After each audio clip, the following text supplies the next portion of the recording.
Sidang perkara dugaan tindak pidana korupsi pada kegiatan belanja bahan bangunan sama konstruksi rutin Waskim di Dinas Perkintan Palembang tahun 2024 menjerat 4 terdakwa pada lagi digelar jeru agenda keterangan saksi.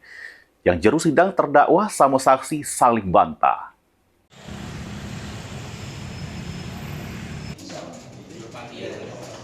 Sidang lanjutan perkara dugaan tindak pidana korupsi pada kegiatan belanja bahan bangunan sama konstruksi rutin Waskim di Dinas Perkintan Kota Palembang tahun anggaran 2024 pada lagi bergulir jeru agenda pemeriksaan saksi.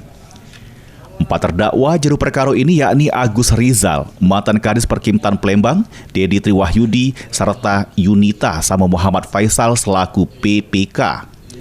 Di persidangan, saksi Hartono mengaku adanya catatan yang diajukan sebagai barang bukti. Saksi tidak tahu isi ataupun tujuan dibuatnya catatan tersebut, karena tulisan itu dibuat terdakwa Yunita. Yang diakui Yunita kalau catatan tersebut dibikinnya cuma untuk pegangan memahami pola pembagian anggaran. Selain itu, Yunita juga ngatoke kalau dirinya sudah menyerah ke duit sebesar 250 juta ke Hartono yang langsung dibantah oleh Hartono. Heru Wahyudi, PAL TV.